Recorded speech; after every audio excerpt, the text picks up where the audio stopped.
Anything you want or who you want to be, you can be. Just remember those amazing... Welcome back to Pints and Politics,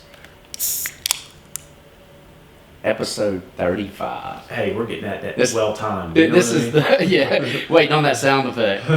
This is the Christian Okoye, the Nigerian Nightmare episode number. He was a beast too. That was my pro player I always looked up to. Oh, really? Yeah. So I'm a big Bronco fan growing up, John Elway, all that kind of stuff. And, man, he was... Terrell Davis? I mean, he was like a linebacker in the backfield. Yeah. You know what I mean? Just running people over. Well, my problem is I was like a little 5'4" white boy that thought that I could grow up to be that. I didn't know anything about steroids. Not so much. No. Not Can't so take much. a beating like that. So, man, it has been a week, has it not? Yes. I tell you what. Has it been a week or 2 weeks? It's been 2 weeks, Yeah. actually. Yeah, we got thrown off when I think we were on the group text saying, "Hey, we doing the pod at the session studio." Yeah. And I'm like, "Bro, I don't even have power." I lost power at like 7 a.m. So Friday of the storm, I guess, went by the time it hit here, and we didn't get it back until late Sunday night, early Monday morning. You were in the city on the hill over there in your neighborhood with the pearly gates and that gated community. I was in you D.C. lived in. Y'all only lost power for what, like an hour? It wasn't going long. Not that I know of, but I wasn't in town, so I was. Okay. I was in D.C. whenever the hurricane hit and had to fly back on Friday, like in the hurricane weather. So that was fun because I was trying to rush back, and a friend of mine got injured very bad, which we'll talk about later. I was dealing with that, so I was trying to rush to get back up here because we weren't anticipating all of this damage here. No, this thing tipped a little bit Yeah.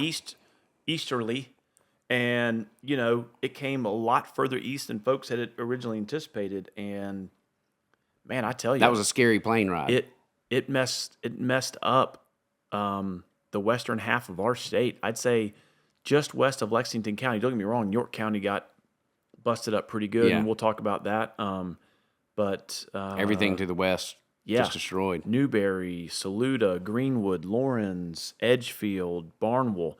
Even Greenville. And then all the way up, going to the upstate. In Anderson, Oconee, Pickens, Spartanburg County got nailed. Greenville County got nailed. I mean, them Tigers still played.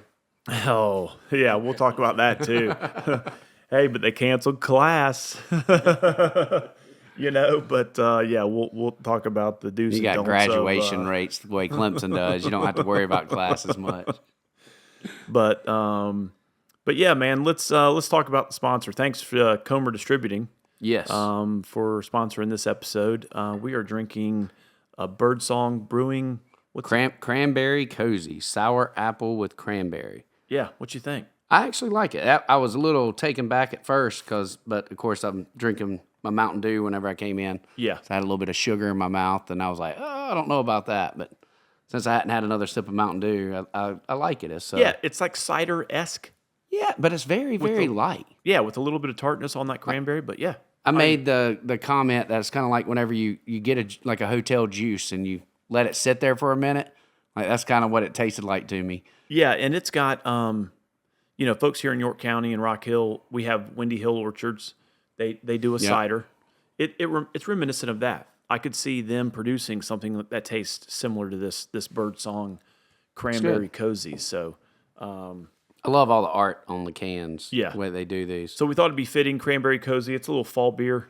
As this weather hopefully continues to turn to the more moderate. Well, I hope it doesn't start getting too cold. Yeah, but yeah, man. Let's talk about the storm effects. I mean, you've been extremely busy with it. Yes, this is your profession. This is one thing that we do is respond to storms, and man, it has been from 4 a.m. on Friday morning when the storm hit. Again. This thing tilted a little bit to the east further than we thought, and a lot of our energy providers, were reaching out early on Friday when it started affecting the lower part of the state. So I started waking my guys up, and we started responding. Get ready. So yeah, we were traveling in it. Scary. They don't have linemen. It's not linemen that you're hiring. Nope. So when these disasters hit, a lot of times trees fall down and block vital infrastructure. Yeah. So they fall on. A lot of times it's distribution power lines. It's rare that it hits a transmission, but it does happen. So any sort of impacts to the electrical grid, a lot of times impacted by trees. What does your liability have to look like with a tree laying on a line and you're sending guys out to go cut that tree? And that's why a lot of times, if it's a transmission line or a distribution, a lot of times communities, the power just gets turned off for the safety of everybody, right? So we go in and get those trees off lines, cut them off, clear roads, so emergency response can get in and out of communities. If folks are hurt, get them out. So yeah, we're that initial, hey, let's get things cleaned up to where folks can get back and repair infrastructure. And at this point, it's not even about cleaning it up. It's about getting it out of the way. In regards to roads, it's getting out of the way. So just push it off on the side. We're not worried about dumping it yet. Same thing with distribution or transmission lines. It's just getting it off the line, so then line crews can access and make the repairs needed. So you and I have power. So that's what kind of response we're doing right now. We're providing assistance to Duke Energy and Santee Cooper right now. Some of our local co-ops we assisted briefly. But, just trying to get everybody back online. I think most of York County now has power. Well, all of York Electric has been restored. And I didn't check with the city, but I'm pretty sure most, if not all. I did get a text email this morning from Duke because they've been very good about keeping us updated. But honestly, I haven't had a chance to look at it. I haven't had as many people calling with the complaints about power. And while it's important, because you don't ever know what anyone needs power for. Yeah. And literally, as we're doing this podcast, I'm getting dispatches for crews. Yeah. You know what I mean? It's and we've all, been doing a lot of praying for Western North Carolina. Oh, man. So I know everyone talks about Asheville, but it's not just Asheville. It's Rutherford County, Polk County. It's all the small areas around it. So I went, and I haven't even showed you these videos, and I don't mind posting them. So Monday... over the weekend, I got a call if I would be willing to go do an assessment for Rutherford and Polk counties. And man, I tell you what, getting there was a challenge. But then getting up to see Lake Lure and Chimney Rock. Main Street Chimney Rock is gone, folks. Yeah. As that water rose, and then receded, that river has now altered course. It is now where the road used to be. So I can imagine the Army Corps is going to have something to do with that. But it's grim. Like, in life you need perspective. And I was bitching and moaning that my power was out. I go up there on Monday, and folks don't have homes. I mean, and I'll give our two listeners some sort of context. They have swift boat rescue crews up there right now with cadaver dogs. Okay? Yeah. I mean, they're just trying to find bodies because they know it's bad. And so what occurs is when this storm happened, all this, water came down off the mountains, hit the creeks and rivers, and it all comes to a big river and flows downhill with everything that got washed away, whether it's mud, trees, cars, pontoon boat, whatever. And all those things come rushing down. That's why those dams, once they started cresting, they told everybody, watch out downriver because then it comes over. And guys, you got logs are taking out bridges. That's right. Yeah. And it's knocking them off their foundations, and then the roads. And then the boulders start loosening up because this is over a 1,000-year rainfall in one time, I think is what they were saying. Yeah. That come down.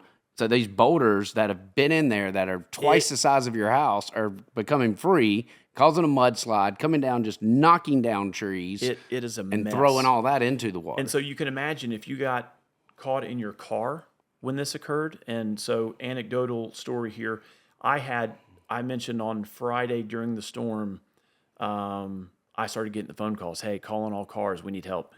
I had a guy who lives right on the Virginia, North Carolina line. He is he's manager for me. I said, hey man, can you get down here? He's like, sure can. He brought, and he starts heading down. The crew's in another truck. They got rerouted. The crew gets through. He is trailing them. He is in Hendersonville, North Carolina, at an intersection, and I'm not going to play the voicemail of which he left, but he literally is in 4 or 5 inches of water, and then all of a sudden the rush comes, and our truck gets picked up that he's driving, gets picked up and floods out his car, and then he hits a sinkhole, basically gets trapped in the vehicle, calls us. We tell him just to kick the window out because he cannot get the doors open because now at this point, the pressure. It's not 6 inches of That's water. the reason you keep those little glass breakers in your car. It is now, there's so much pressure, he can't even get the doors open. This guy's a big dude. So he kicks the window out, grabs his luggage, and stands on the top of the truck to get rescued. I mean, but it flooded out. In no time. Yeah. Man, we couldn't even get to him that Friday night. He had to sleep in the shelter. We had to go pick him up Saturday just after lunch. My fear of having a teenage driver and having something like that happen, and then imagine you have no cell phone, you have no. I know, man. Or and that's you when just I realized, let your kids went to your parents' house to stay. Yeah, and when I got the call from my project manager who said, "Hey, man, we just lost a truck, but thankfully we got our guy out," and I said, "What? Where?" And Hendersonville. And so that place is devastated. That's when I really started getting the contextual understanding of, man, this thing's bad. Like, and these are guys that bad. are trained thoroughly on safety. Yeah. So this isn't like bad decisions to end up in. No. This isn't your average trying citizen. to respond to the storm, and one of our guys got, hemmed up in it, and that's just a reflection of those communities up there, and not putting any damper on South Carolina, because I know we've had deaths here in South Carolina, but Western North Carolina in that mountain area, man, just even took a beating. Just to the west of, our Chesney, Spartanburg, that area, hearing, Lawson is one of the Porch Caucus. Yeah. And been in touch and hearing his frustration and just between him and Kimbrell and Magnuson and all them in those areas that are just doing everything they can to help their community and just so worn out and just not having fuel and then all the narrative is ashful. Yeah. Well, and I you bring up a good point. Being a member of the House, whether checking on all of those folks. Yeah. Trying to make sure that when I heard of a bad area getting hit, I made sure I tried to reach out to Lawson and Travis Moore over in Spartanburg. I didn't get to everybody, but the folks that I know directly and have cell phone numbers. Travis Moore out of Spartanburg, he lives out in the woods, and man, he sent me some videos, and I'm like, holy smokes! But his wife's handy with the chainsaw. You remember the stories he told about. So once I knew they were all okay, you had to throw some levity in there. Like, well, it's a good thing your wife cut you out. Yeah. But yeah, I mean, we need prayers for everyone. And so let's we're talking about our state at large and then York County and Rock Hill, but tell the two listeners about what happened over there in Swan Meadows. Swan Meadows. So I'm in D.C. I went down there for a week, and that might just have to be a whole nother podcast because that was an awesome event. But for the National Center of Missing and Exploited Children, I was down there. This was the 40-year Hope Gala with John Walsh celebrating since they founded it. It was a big deal. End up going out meeting with former Homeland, Border Patrol people and picking their brains on these things. So I'm out late to begin with them. I come in, my phone rings, and I want to say it's like 5:45, 6 a.m. And the phone call that I got was from one of the teens that I have kept in touch with. That was one of Gavin's friends and Cohen's friends. And the first words I got that I'm woken up to, because my phone's on Do Not Disturb at that time, so you had to call through. I've got you listed as an emergency to be able to call through to begin with. Yeah. Wakes up, kind of that shock, and the first thing she says is, "Mr. Guffey, your friend's been crushed by a tree." And I was like, what is going on? And trying to figure out what's going on. Yeah, because again, that was sort of what you're talking about, like the fog of getting up and all that. Folks, this storm caught a lot of folks unprepared. Yes. I mean, I didn't go to the store. I was anticipating some rainfall. Yeah. You know? Because everything, well, I don't think anything was really projected too bad for York County. No. I mean, and again, my memory, I'm telling you, it's been overload this week. But no one thinks the hurricane's going to go this far inland and dump that much rain. Right. And, I mean, yeah, that's right. I mean, we're going to look back on the storm and be like, what the? Yeah. But anyway, back to. So I get that phone call. I'm trying to figure out what's going on. I finally get a hold of Cohen. Cohen's already over at the house. Cohen's, he's the first to feel like I'm going to do whatever I can do. But what happened is a neighbor's tree, big, massive, I'd probably say 80-foot tree, fell. And whenever it fell, they have their own master bedroom. They've got 2 twin 5-year-olds in a bedroom, and they've got an 11-year-old in a bedroom by herself. And this tree come down and basically cut their house in half, but it landed directly on my buddy David. Now, granted, he had 5 foot of debris between the roof and rafters and everything in the attic and all that stuff, and then the tree. So David woke up with just not being able to breathe, getting crushed, and the loud noise. Sherry, his wife, that was in the bed with him, she was pinned, but it was her legs, and she was able to reach around, feel her phone cord to try and call for help. But she had to be rescued, be cut out where she could get it, but she couldn't see him.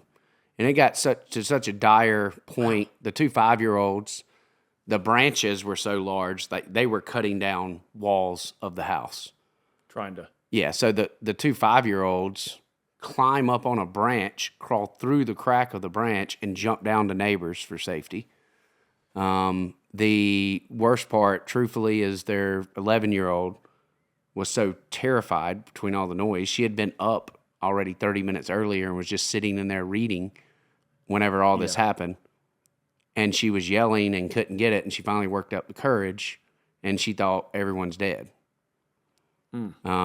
She finally gets out, and this is probably what, 7, 8 o'clock in the morning? 6, yeah. 6, okay. It's still dark out. Okay. Yeah, 6 a.m. is whenever he said the tree hit.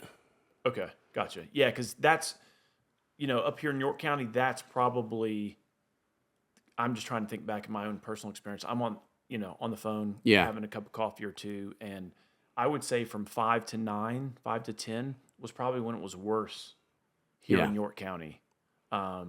And then actually after that, it sort of calmed down and, got placid or, still. But anyway, yeah. So I remember seeing that. Trying to keep up with everything and me being out of town feeling helpless. Now, David is, just to explain, David is one of these guys that moved up here maybe a decade ago from Charleston area.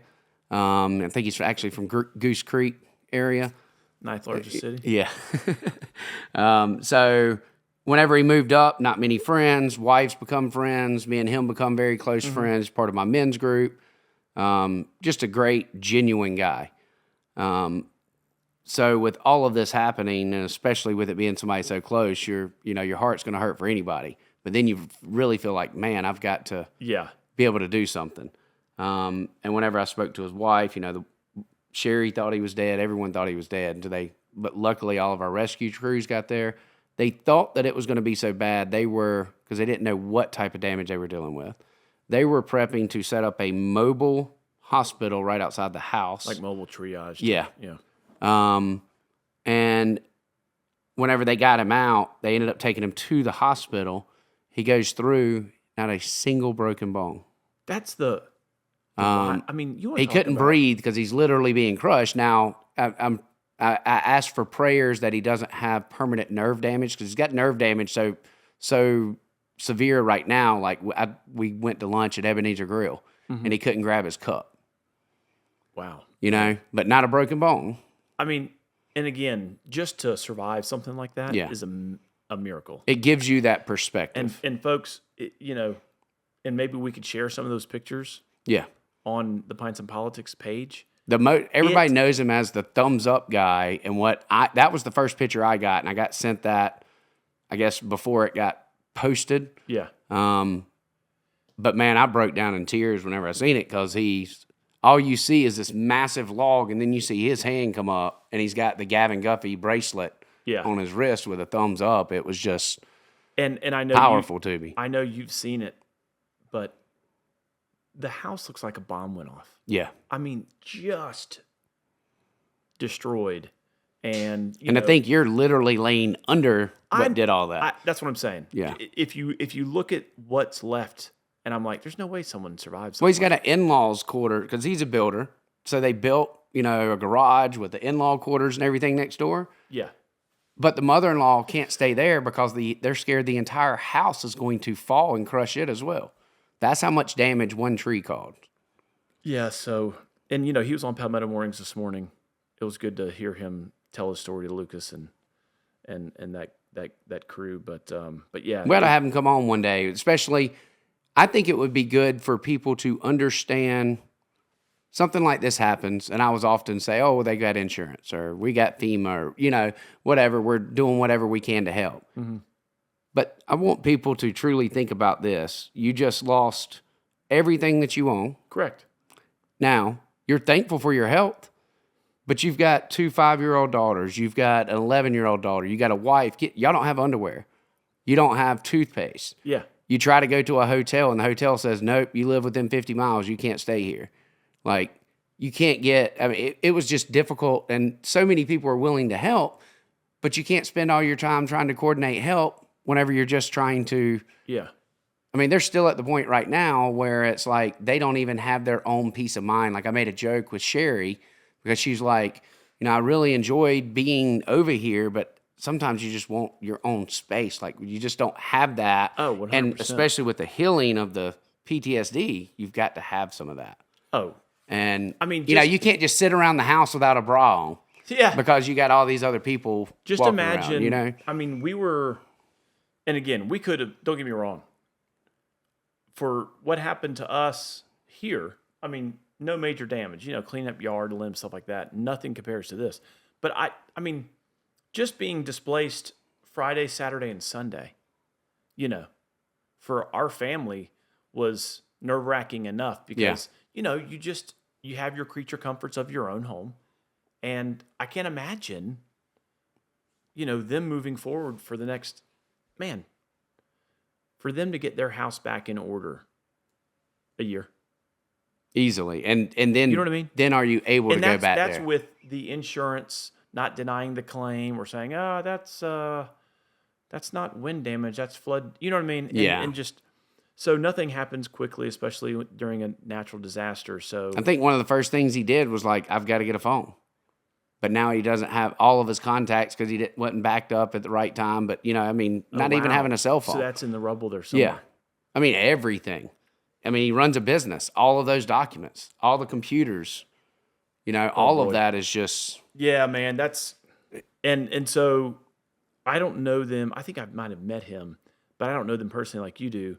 But I was in that neighborhood, putting up some signs, knocking doors, and I went by and I'm like, oh my goodness, man. Yeah. And we actually ended up stopping by. My daughter was with me, and we stopped by one of her friends who her and her family were out cleaning up limbs, doing some chainsaw work, stuff like that. And we got to talking to them, and they're friends with the Hamners as well. And so, yeah, I mean, just an amazing story of. And I don't know about you. People took me wrong, but, I'd have people, I think I had someone complaining about Duke Power being at the end of their street for 7 hours. And all these other people had power, but they still didn't have power. And at that point, whenever you're dealing, like I'm thinking, hey, I might have just lost one of my closest friends. Yeah. Through this tragedy. And it's like, yeah. Well, have a little bit of perspective and be grateful for what you have right now. Yeah, correct. And again, we're all guilty of it, right? I mean, I was sitting, I'm fortunate enough, my mom lives the next street over. They had power, but we didn't. So Saturday, Sunday, that's where I'm at. And you could have just went to the climber compound, couldn't you? They were out too. Oh. Yeah, this whole side of the street was out. So, and it was one of Clymer's trees that was on the line. So I was like, man. Leave it up to Wes. Yeah, the Senate, I got teared up at that whenever we were talking about that earlier. But while personally we all grow accustomed to AC, lights turning on when you flip a switch, internet, phone service, all that stuff, refrigeration, all that, guys, just understand whether it's Duke Energy or the city of Rock Hill or companies like mine, we're all trying to kick in and help to get our communities back to where they were prior to the storm. Just be patient. Everybody's working overtime. And that's another thing, too. When guys are working 16-hour days for 14 days they're making straight, bad decisions. You start getting mental fatigue, physical fatigue, and then you start having more worksite accidents. Right. So I'm always that's what I was afraid of here for Rock Hill was, man, I do not want to hear about someone running a chainsaw the wrong way, cutting themselves, dropping a tree. You know what I mean? Yeah. Like you always hear stories of storm recovery like that. So, and I think two of the first people that were killed in South Carolina were first responders that got hit by a tree while they were trying to help. Or when traffic lights are out. Yeah.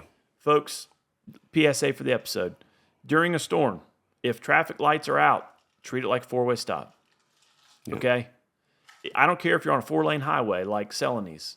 If you come to a 4-way stop, treat it like a stop. Just everybody stop. And you get those types of mistakes that happen.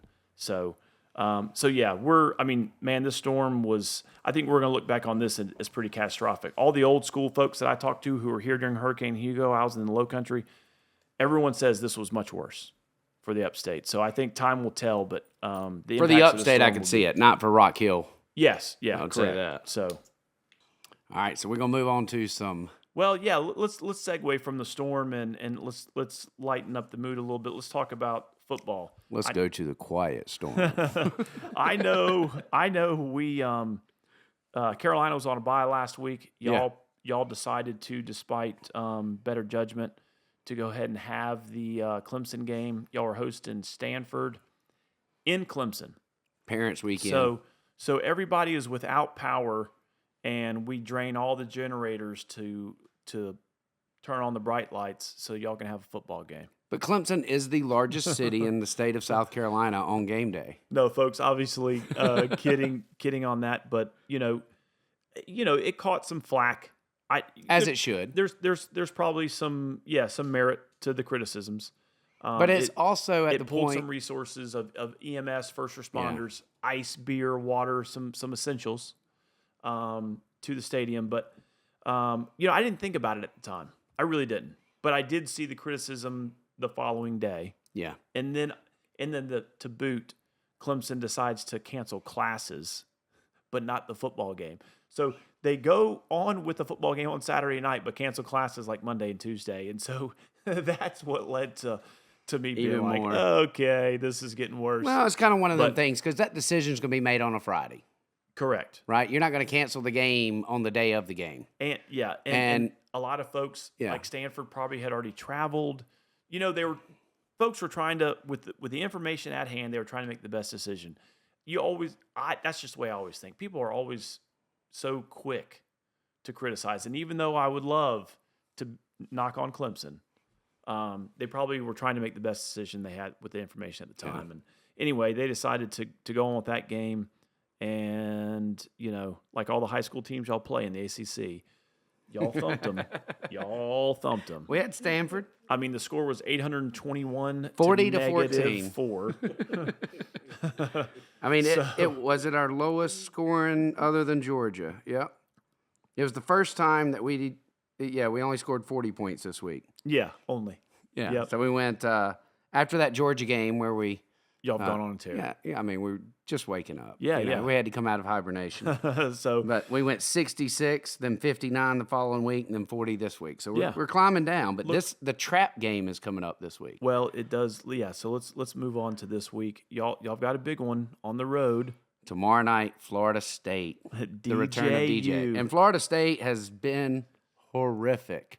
Oh man! But every preseason poll had them projected to be great. Yeah. So this is the game that they probably wake up. DJ enacts his revenge. Or Yeah. Or Dabo does. Or Dabo is able to look like we made the right decision to begin with. Yeah, Which so I think DJ, I think it's just his dad. It's a situation of like the Ball brothers, to where the dad's trying to run too much and making demands. And Dabo's not one that operates that way. And Dabo was very loyal. And I think this other coach sees the great qualities that DJ has that Dabo does. And it makes it very difficult because it's like, man, this guy's got all the talent. But whenever you put him in the game, it's like a Ferrari that won't come out of first gear. Yeah, and he doesn't move very well in the pocket. And when he gets into trouble, I think the average yards per pass for DJ is like 2.8 yards. It's no decision making. Yeah. And he stands in there and gets sacked. And, Clemson fans know this playbook well when it comes to DJ. I mean, they saw it. But I don't think not to this level of, Florida State is winless, aren't they? Have they won a game? I don't think so. I don't think so either. It's been bad. They lost to some terrible team. They then lose to Boston College. They lose to... Did they lose to Boston College? Oh, yeah. Yeah, man. I knew Georgia Tech. And the one game that y'all... the one team in the ACC that y'all need to do well so it can support y'all's strength of schedule argument. And, they just fail you. Thanks, Coach Norville. Check on that, but Florida State is winless. Breaking news, Florida State DJ is expected to miss a few weeks with a broken finger on his throwing hand. So he won't even play. Come on. The only hook to that game? No, that's not even going to be the hook. The hook's going to be this new quarterback that comes in and lights it up, and Florida State's a completely different team. They got their own Andy Dalton sitting on the bench. Please. That is going to be awesome. Yeah. So some other games this week to watch is Missouri A&M. I don't think A&M is as good as they thought, or we all thought they would be. And we got a big one here at Willie B. Ole Miss. And they failed last week. Lost a close one to Kentucky. What happened? Kentucky is good. Hey, so when we beat Kentucky in week 2, thumped their ass 31-6, and you and I came up here. Yeah. I remember. I will quote. I went back and listened to that episode. Guff. You were like, "Hey, man. It's just Kentucky. It's still Kentucky." And Kentucky. Surprised me too. Hey, I was with you, man. No, they're ranked high, but for everyone to act like the AC or the SEC, all these teams are so great. It's like it's easy to whenever you put them all in the top 10 to start the season. Speaking of Florida State, yeah, and we seen where they were. So Ole Miss. Kentucky loses a close one to Georgia, 13-12. They turn around and then upset Ole Miss, who was number 5 or 6. So now the only... I think y'all got lucky when you played Kentucky, just like Georgia got lucky whenever they played Clemson. Because I think Kentucky's going to steamroll and show how good they are. Or it could just be we have a decent squad. Oh, I agree with you. I think we went into Kentucky and thumped them. Yeah. But I will also say, if y'all don't finish well, y'all need a new coach. That defense... I like Beamer. Look, folks, defense keeps you in ball games. However inept your offense will be on any given Saturday, that defense is legit. And so we will see tomorrow at 3:30 how legit, because, I can't see us competing with Ole Miss. Didn't one of y'all star players leave to go play for Ole Miss over NIL money? Yeah, baby, Juice Wells. Yeah. Yeah, but he's on the offensive side of the ball. And so I'm looking to see how he gets treated. I'm just wondering. We know how Gamecock fans are, so I can only imagine how the players are. Yeah. And, Carolina fans are having a good time getting ready. You got to share that. for Juice Wells. I literally got a sign sent to me that's hanging up in Columbia that says Juice Wells got hurt at a Diddy party. Did it specify RJ Diddy or P Diddy? Did it say which one? It just says Diddy. But I was like, oh, come on. But yeah, it'll be an interesting ball game. I look to see that offense that got stifled against Kentucky. Now they were rolling just like Clemson was, 50 points, and then they run into Kentucky and score 17. So I'm interested to see. I think it's a coin flip again. I think we're going to have a type of game that we had against LSU. Comes down to the fourth quarter. Hopefully, the refs don't get involved. And I do think y'all's loss was more on the refs with the LSU. Well, so. and also just not giving the opportunity for the refs, just play smart. That would have been very difficult in that game. Well, that was, and I'm not one to typically say, "Oh, we'll make a play here, make a play there." No, that would have been a very difficult game. Well, I mean, think about it. We scored the 2-point. That would have been like Rod Gardner back in the day. We scored the 2-point conversion that got called back on the illegal man downfield, and then we hit the field goal at the end. We beat them by 1. Yeah. Even with the refs taking the 2 pick sixes back.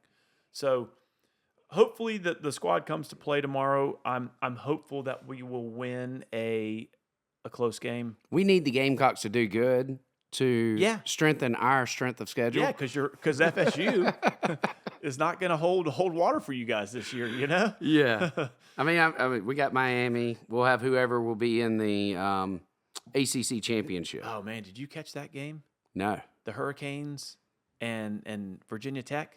No, I was so sick I didn't watch any football. This past Friday night, I did catch that ball game when we were over at our in-laws' house in York.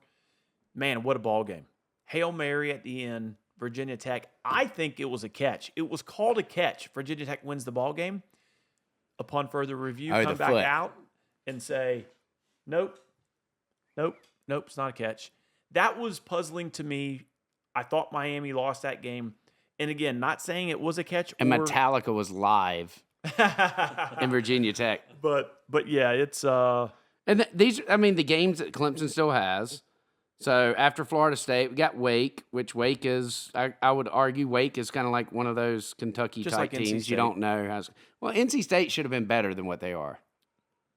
NC State has a lot more talent, and they are not doing as well as they should. Well, I do think that, speaking of NIL and the transfer portal, I do think that folks are getting an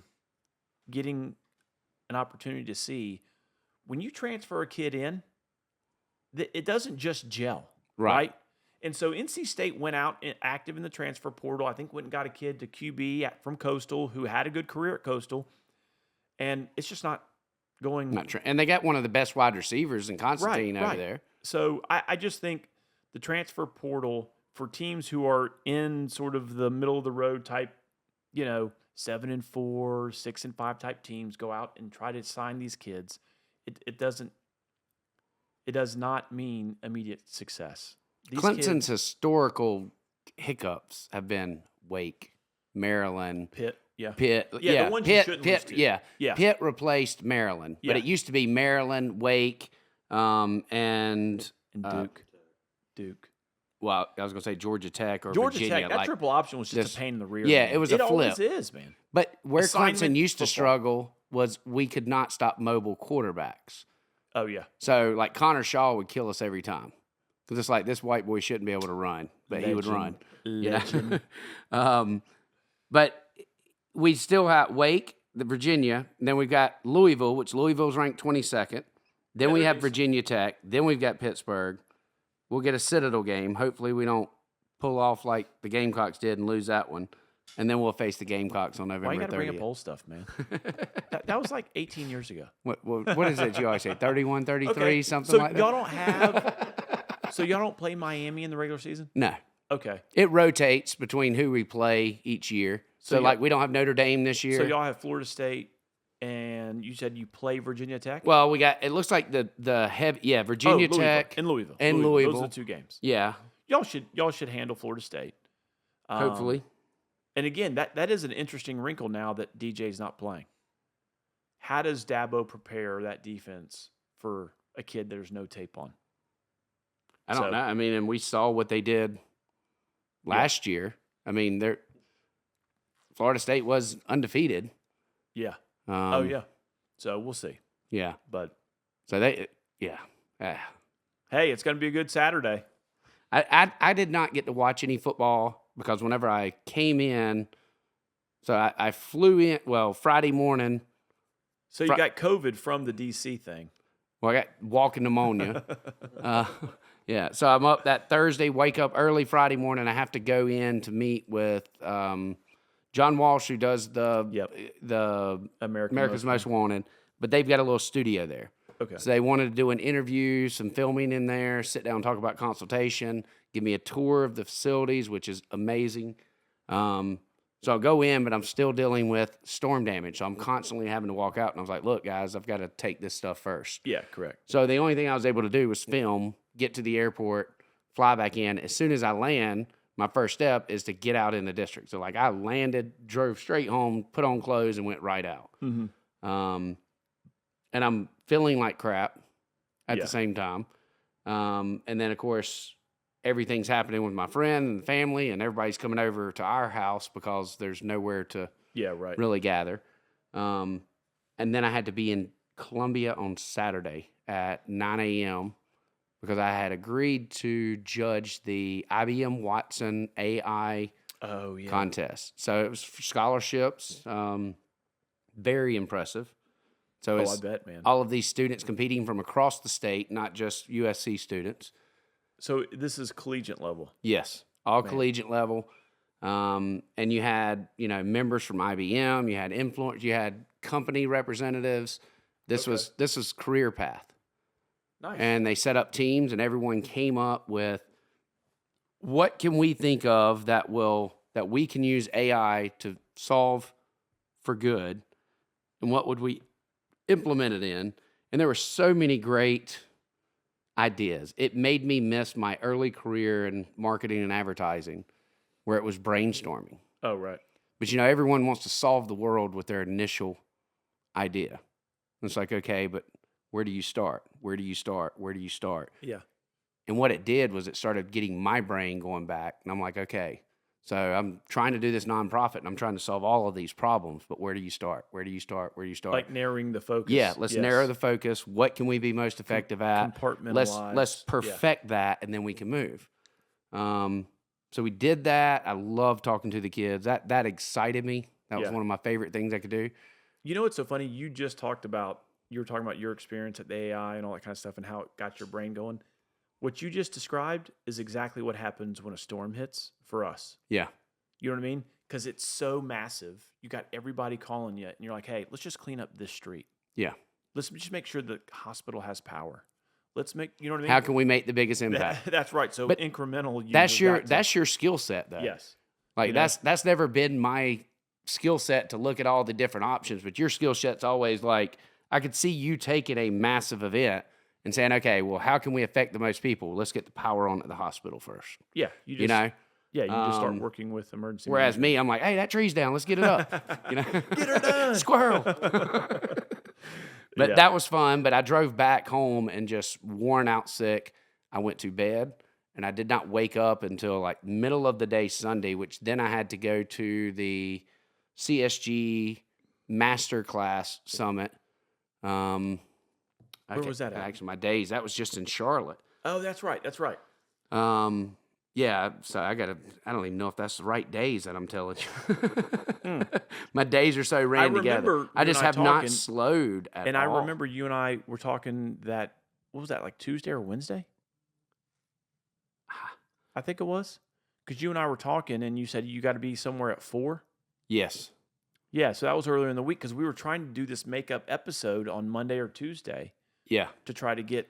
So it was actually Tuesday I had to be there. Yeah, that's right. I thought it was 4. 4 was whenever the dinner started, but the classes and everything actually started at 10 a.m. Oh, gotcha. So I ended up going up there Monday night. So I had a meeting. There's a group called Project Liberty with a guy named Frank McCourt. This is correct because your son Cohen is helping me put out some signs. And after we got done, we met back here to unload the truck. And he says, I said, all right, man, we'll go home and get some sleep and don't stay up because we were talking about, he's trying to balance work, college, girlfriend out of town and everything. And I said, well, man, don't stay up too late trying to catch up, man. You'll get it try to maybe wake up an hour early in the morning. And he goes, oh, no, I'm not going home. I got to go get a bag and take it up to Charlotte to Dad. And I'm like, what? And this was because you were up there. And yeah, I was driving halfway up there, and wife calls me and was like, don't you need your luggage? You forgot your luggage. I was like, yeah, and I got to present at 9 a.m. in the morning. Like, I'm going to need my suit. And I wasn't going to get out until later. So, I mean, I could have went, but I was so tired and so sick. Yeah. I told Cohen, I was like, I'll meet you halfway if you'll shoot me a text. Well, he didn't text me. He was like, hey, I'm right outside downtown Charlotte. He's like, find my friend, and I see where you're at. He's Come great. get your bag. He really is. He can be such a prick, but he can be the sweetest kid as well. Like, he's so thoughtful, he's just rude about it. Yeah. And that might be a little bit of me. Like, I feel like I got a big heart, but I might piss people off because I'm so direct. That's fine. But apple's not falling far from the tree, you know? I know. It makes me wonder, like, how do people put up with me if that's the way I act sometimes? It was funny. You know what? But that is great, right? About having kids. You're like, yeah, I do that. Yeah. It makes me wonder, like, I'm getting so with mad. Yourself to look in a mirror and be like, okay, these are my wrinkles, these are my faults or whatever, but you can recognize them in your son. You're like, yeah he got that from me. Yeah. But again, your son, as busy as he is with work and school and doing his own thing, takes some time out. He actually, because I texted him like a week ago. Yeah. And him and I played a little bit of text back and forth. He actually initiated this and said, hey, do you need help today? You know what I mean? And it was just thoughtful. And he's done the same thing with, like, the Hamners. Yeah. You know? I can't get him to wash the dog or and cut the grass at the house, but he's out helping everybody else. Yeah. And for a young person, that's admirable. Yeah. You know what I mean? So, I mean, your wife did a good job. She definitely did. I sent him a message because I got the luggage. You know, the luggage was maybe dropped off at 10:30. Mm-hmm. And I just sent him a message and said, hey, bud, just really wanted to thank you. I know you've been going through a lot, and it was a big ask to run that up to me. So thank you. I love you. 100%. It didn't go unnoticed, and I appreciate it. Yeah. So he's That's like, good, man. Love you too. Wasn't bad.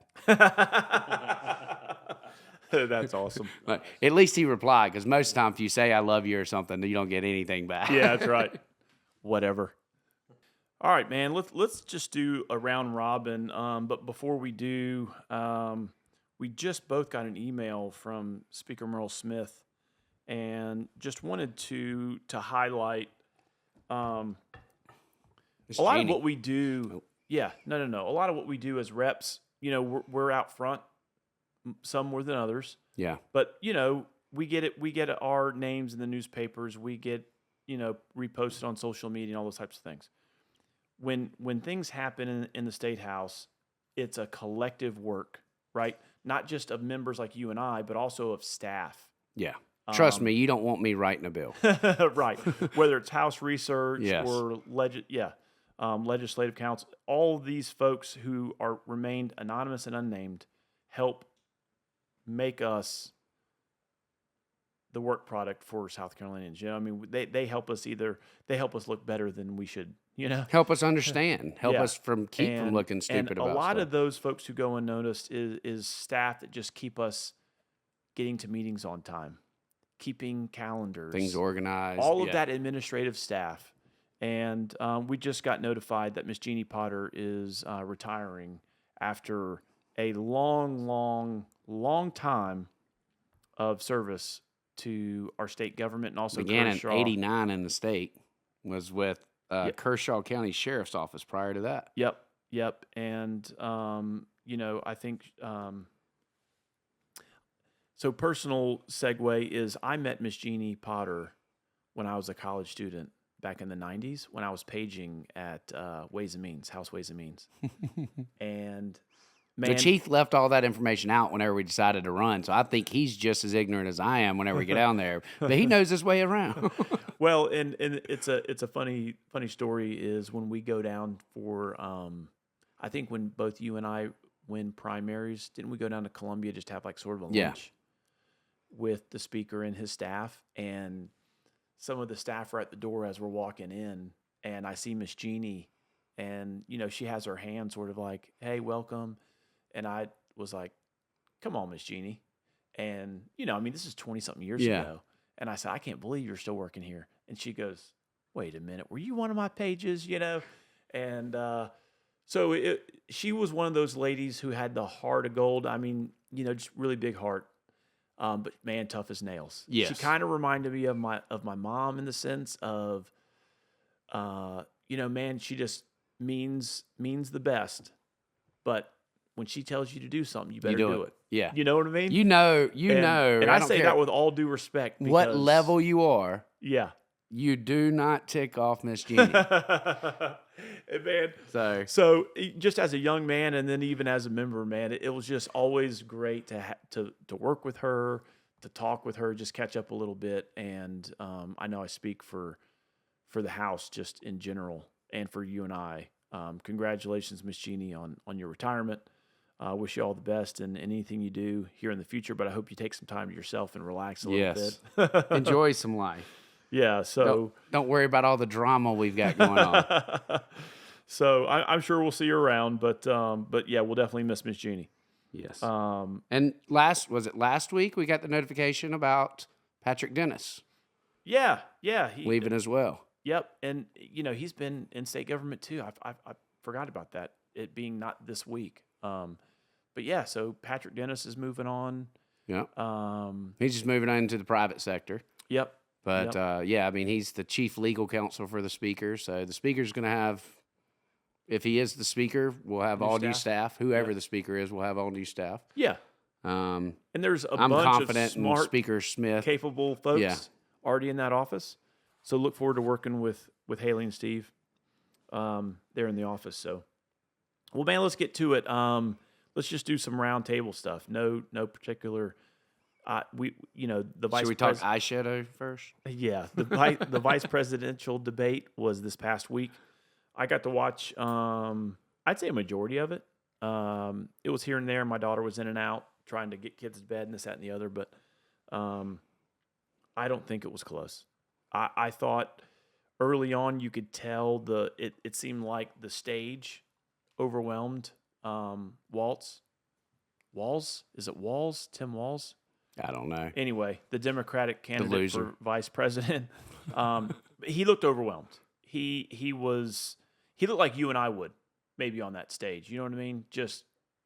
I'd just do it naturally. But yeah, J.D. Vance, he's a smooth operator, man. I mean, he's polished. I think his eyelashes are too. Stop. I swear he looks like he's wearing mascara. That's the only thing. Yeah. I can't look at him without thinking like Alice Cooper. I don't know, man. I'm not his... Like, I want to spray his face with some water and see if it runs. Stop. But yeah, so saw that. It was hands down. I thought a poignant moment in that was when the moderators asked the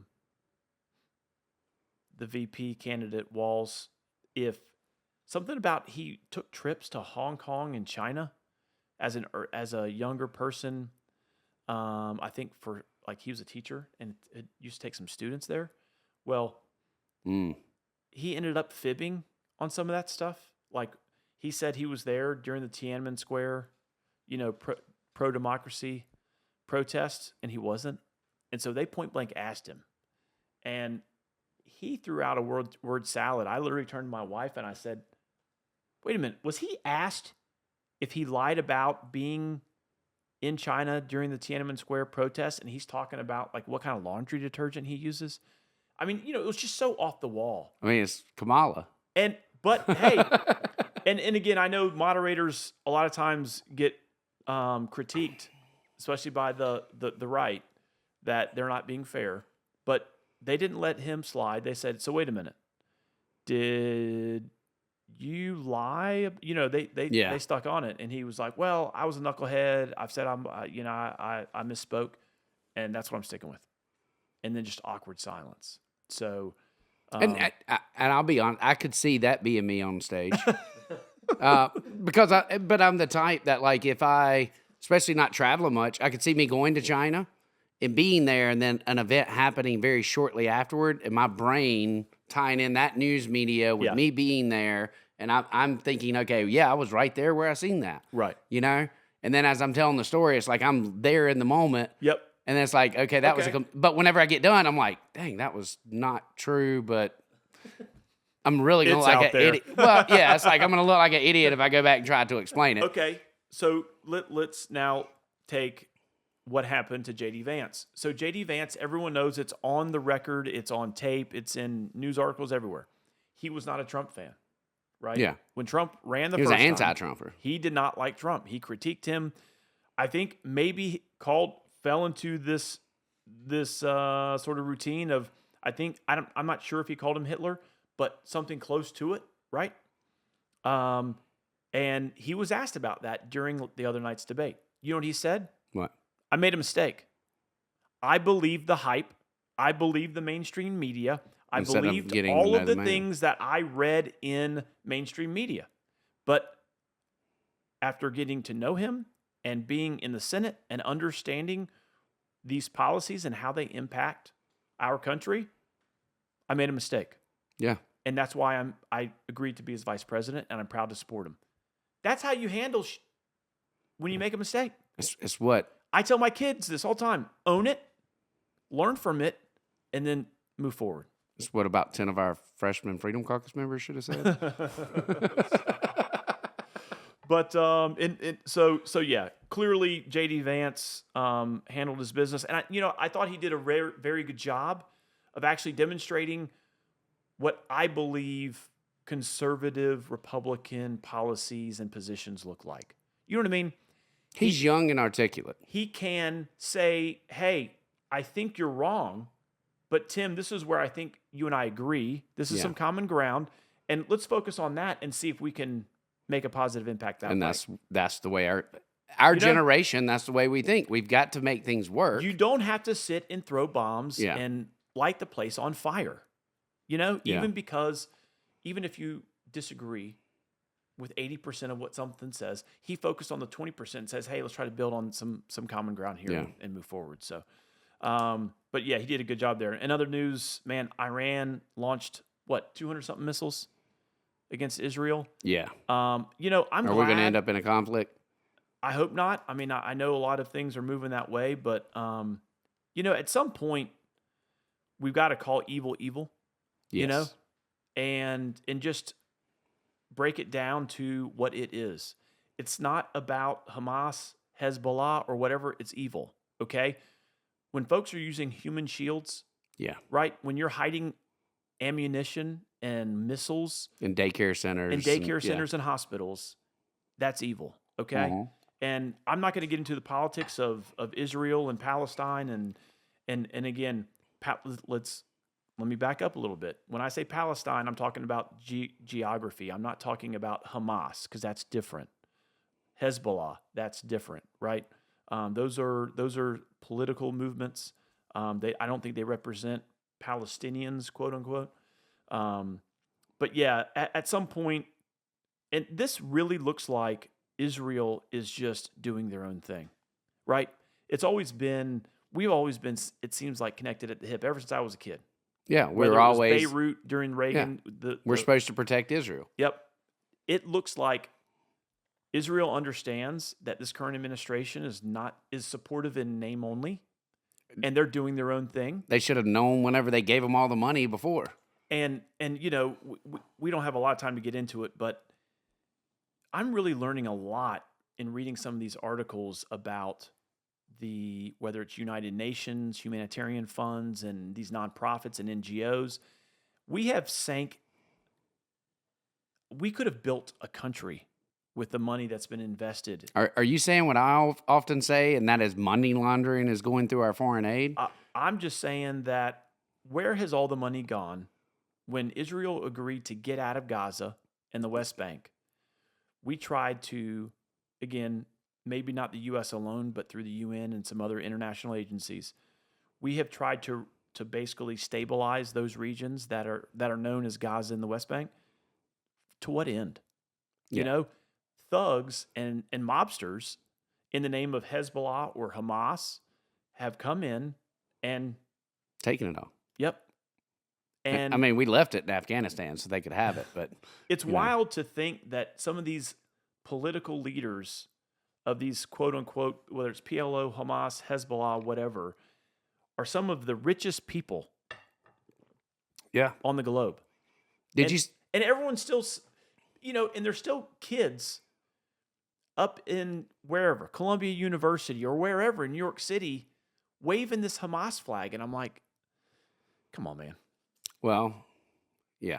So, the tech master policy class, that was one of the things that we were talking about. Yeah. A lot of that is propaganda times 20, which is algorithms. Yeah. And if you want, it would not surprise me to find out 10 years from now that we are already in the middle of World War III. And it's happening through weakening the generation by making us question what a man is to begin with. And we've got to get back to biblical values of a man setting the standard instead of the man trying to lean whichever way to try and be this way, that way. No, we know what the standard of a man is. Be that, and that causes the stress. When you start questioning the fundamental basics, like what makes a man like and what science, makes a woman, yeah, I really question your mental health. I'm sorry. For the two listeners out there, if you agree that a man could be a woman and just change, I mean, I have I'm friends to respectfully disagree. Well, and I have friends that have kids that are struggling with that, and my heart breaks for you. Yep. But at the same Let's time, get help. Let's get help. But gender affirming care is not the answer, right? So, on that note, I don't know if you've been following this at all, but San Jose State this was in the news this past week. San Jose State has on the women's volleyball team, they have a biological male who they're allowing to play in women's volleyball on their college team. Are you aware of this? No, I was not. Yep, San Jose State.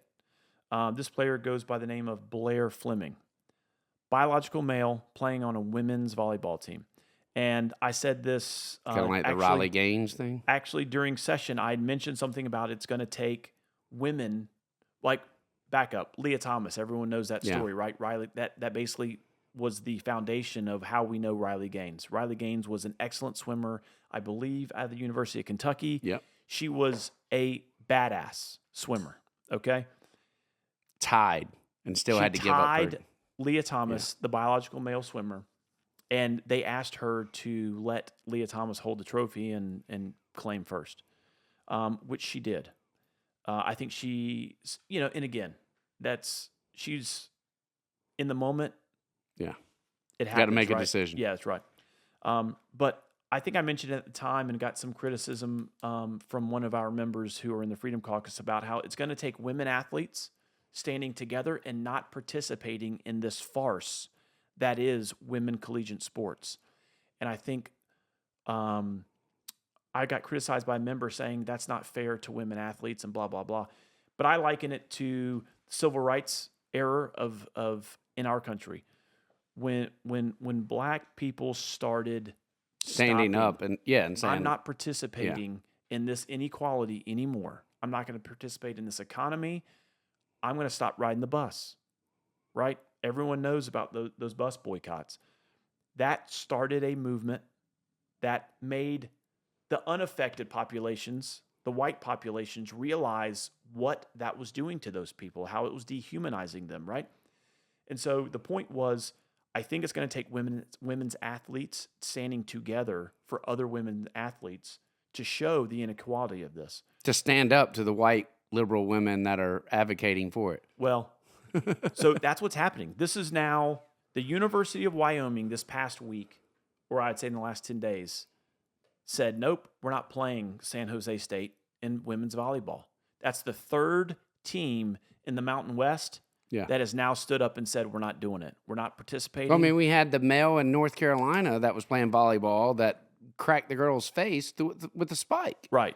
And so this is just one of those issues that the NCAA, I wish, would address, but I don't think they're going to because it takes Title IX and everything. You're going to get a lawsuit. Right? And then the federal, that's right. Yeah. So congratulations, kudos to these women, the amateur women's volleyball team, those athletes over there. But what it should do is take for all women in sports. But what it should do is all those teammates should back out and say, we're not playing.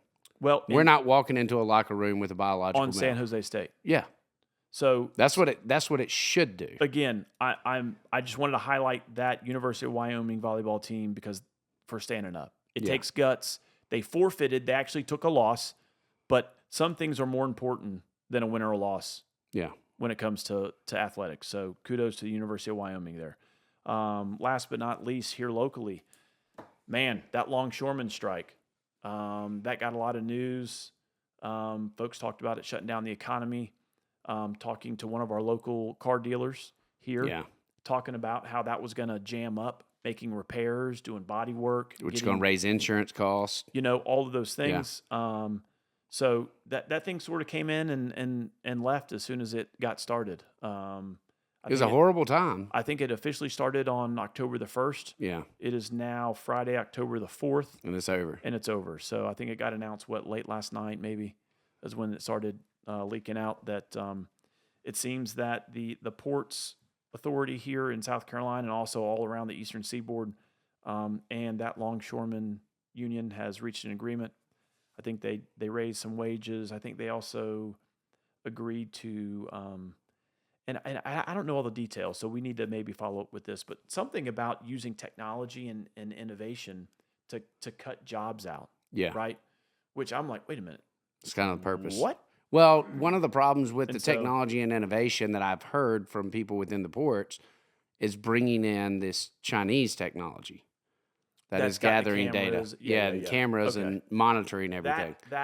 Which we're having that with the FEMA stuff right now, too, because technically, I think it's Section 107, you're not supposed to be able to use these Chinese drones in these emergency situations, but they are flying DJI drones for these heavy lifts in North Carolina mountains, and that should not be happening. But that is just gathering data intelligence that goes back to the Chinese government. Y'all are worried about a spy balloon. Those drones, if you're flying a Chinese drone, it's gathering more information, and you don't have any say-so over that information. Yeah, right. Well, I mean, that's all about the 5G, baby. You know? Well, it's definitely, like I said, I would not be surprised if we're in the middle of World War III and don't even realize it. And it's a data war. Yep. Tad did not like that I said that. I seen him throw his hand up like, oh, here we go, conspiracy theory. But you do see it. I mean, when folks are being allowed to come across our border unheeded. Yeah. Whether you call it catch and release or whatever. Or cartels smuggling kids. Yeah. Or I think, who was it? There was a congressman from Texas who just released that report about 450 or 470,000 illegals were let into the country that had criminal backgrounds. Coming out of the jail systems, they just get released, and as long as they go. Now, again, not saying that they're all felons, but I think there was a smaller number, like 15 or 20,000. It's kind of like whenever Cuba sent all the prisoners over here. So yeah, I mean, just some of those types of things make you wonder, like what the hell are we doing? And all the while, Joe Biden's on the beach in Rehoboth, I mean, if we could empty our prisons and just give them to another country, I mean, yeah. It'd lower the cost of incarceration for sure. Yeah. I know it's going to sound like an old verbiage, but what if you could put all the pedos on one island, like with no kids, like they're all stuck together? Yeah, we hadn't even talked about Diddy, and I don't even know if we had time. But did I mention my castration bill that I've been working on? I'll save it for another time. But yes, I've been working on it. I've been working on a castration bill. Oh boy, I can't wait for pre-filing. Oh, well, I don't think I'm going to pre-file. I think I'm going to wait until first day. Trying to get some co-sponsors? No, I don't care if I get a co-sponsor. I just want to see who's going to oppose it. Are you talking about chemical? Chemical or physical, I give you the option. Yeah. I'm a humanitarian. Yeah, that's right. But if you mess with anyone under the age of 13, I believe that you need to be castrated. Hey, look at that. Look at that, Guffey, pro-choice. Hey, chemical or physical. Somebody said, well, does the science say that fixes? Like, I don't know. Sounds like a good deterrent to me, though. Well, that sounds like a good wrap-up for the episode. Yeah. Again, thanks for Comer Distributing for supplying the sponsorship for this episode. Drinking Birdsong Cranberry Cozy. So what'd you think? I liked it. I think this is the most. I don't feel tipsy, so it's not like high alcohol content. It looked thick, but it's very light. Yeah, man. So it's a good sipper. Yeah, absolutely. So what you got looking ahead for next week? Ooh, I'm heading down to Newberry, Edgefield counties. We're going to start. Newberry's been hit hard. Clean those areas up. Trying to get some things back online as far as a regular schedule. This past week has just been off the hook with. I've been so productive the past couple of weeks, but so productive that I haven't even had time to think. Yeah. Like my car has become like a rolling trash can because I haven't even like cleaned it out from all the traveling. Yeah. Yeah. So I pull in, like I'm scheduling time. Yep. To come in. I had some good meetings this week. Oh man, one good one that I would tease that we can talk about in a later episode, and probably should have this doctor on, is someone who has a direct primary care. Basically, you have 20 employees, you just deal directly with her. Yeah. No insurance. Yeah, you pay a monthly fee. Yeah, and it's say $50 per employee. It's called capitalism at its finest. Man. And you're dealing directly with the doctors. Yep. And just exploring, what that looks like, because I'm unfamiliar, right? I'm so used to having insurance, having a PBM, and all those types of folks working on your behalf, and but still wanting to question, why does my health care keep going up 10% every year? Maybe it's those government subsidies. So I did the tech policy master class, and I was talking to a North Carolina senator that kind of runs health care up there. And we were talking about that, and he was talking about Medicaid. But he said, at first, Medicaid expansion. Do you remember who you were talking to? You know me and names. I'm not going to remember until I... Yeah, so I had a dinner with two North Carolina legislators. One was a senator, Corbin. Yep, that's what it was. Corbin. Okay. And, that's an interesting story, right? Yeah. Senator Corbin is a relation to our South Carolina Senator Corbin. Oh, I didn't know I think they're that. cousins. He represents the western 7-8 counties, Graham County, and some others around there, Robbinsville area of North Carolina. I checked on him this week. He's doing good with all the storm-related stuff. But talking about Medicaid expansion, this guy is he may even be right of you and I when it comes to conservatism, and he and some other members in So there. it wasn't Corbin. It wasn't. That I met with. Okay. Yeah.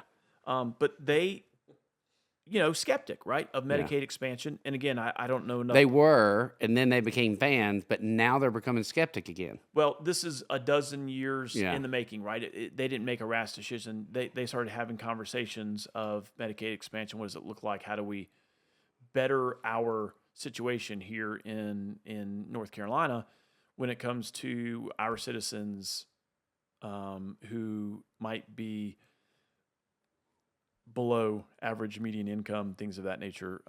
But just had an interesting conversation. Look forward to talking with him again about that kind of stuff. I'm going to meet with this senator over mental health, but one of the problems that we have is, North Carolina pays more, so our beds in South Carolina are taking North Carolina because they're getting paid more. North Carolina's not happy because they're paying a lot more, and then if they just had the facilities here. Yeah. But I was warned that while the Medicaid expansion has worked out well, and I think that it's overwhelmingly more of the states are there, the reason people were holding off on taking it to begin with is because they thought that the federal money will run out, and then the states are stuck on the hook. That's right. And now that's looking more and more likely. Well, so while they expanded, now they're starting to fear that they're headed down that road. And just because we brought that up, right? I was like, wait a minute, guys. You start talking about Medicaid expansion, as a conservative, I'm like, nope, not interested.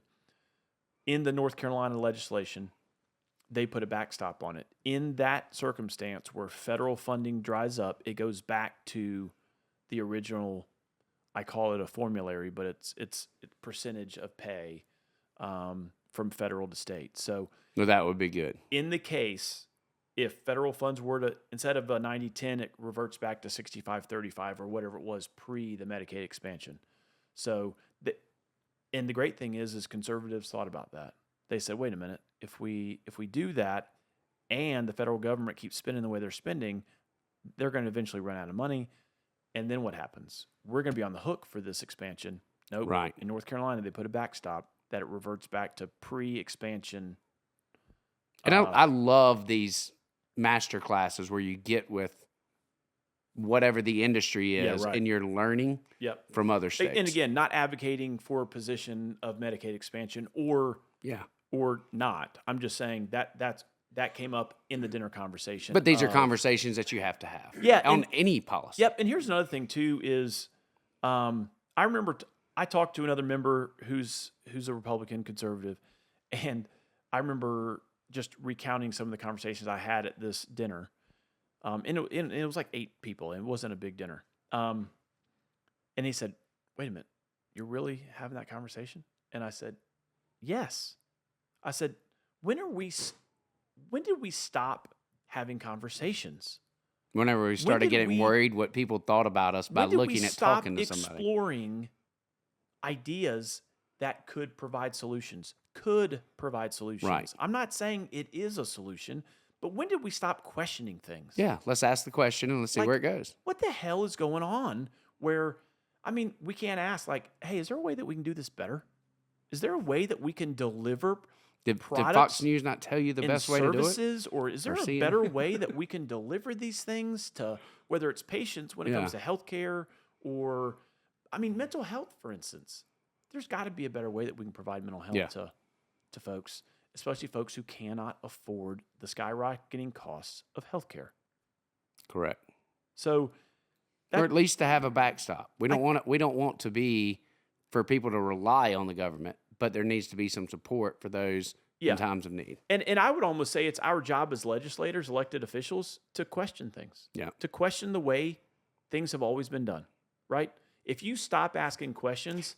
We didn't run because we thought it was running well to begin with. I know, man. And again, I'm not saying I'm for this, that, or the other, but I'm saying, can we have a conversation about it? Yeah. And not be blasted? Well, it goes back to our first podcast as we're talking, and someone's like, "Oh, well, I didn't know he felt that way. I didn't know you felt that way." I was like, this is the way you play off and the way you learn off of each other. Because if I'm talking about it one way, you think I'm going to do this, and then I end up voting, and you're like, "But I thought you were for it." I'm like, "No, you always play devil's advocate. You're asking to reach to that decision. Yep. You've got to get the information." And again, I know you're on judiciary. This first term, I was on the medical subcommittee of 3M, and so I've just been. The learning curve is so steep. You know, healthcare affects all of us. Everyone needs it. I sold dirt and rocks. And 60% of all laws go through the judiciary. Yeah, right. I look at y'all's docket sometimes. I'm like, they're going to be here a while. Yeah. But yeah, it's just healthcare is just so fascinating. To me, and when you look at it as a product or service, depending on what it is, when it comes to healthcare, there's got to be a minimum standard that folks. Just for our positions as elected folks in South Carolina should be receiving, right? And an itemized bill. That's right. All right. Again, thanks for our sponsor, Comer Distributing. Thanks for listening to the two listeners. And hope everyone is safe. Please add all these families to the prayers. We don't even know what else is going to come out from here till next week. And that's a good point. We a lot of folks get on social media, look at Twitter and those types of things. One that I thought was enlightening was, we're seeing all these videos come out of, especially in North Carolina in the mountains, of these landslides and floods and all those things. Someone made a point. Imagine what we're going to get in 2 weeks when these communities get back online and folks get Wi-Fi who survived some of this stuff. Yes. So, continued prayers for those communities that are affected. And y'all try to have a good week. Be safe. Thank you. Anything you want or who you want to be, you can be. Just remember those who make this life so easy.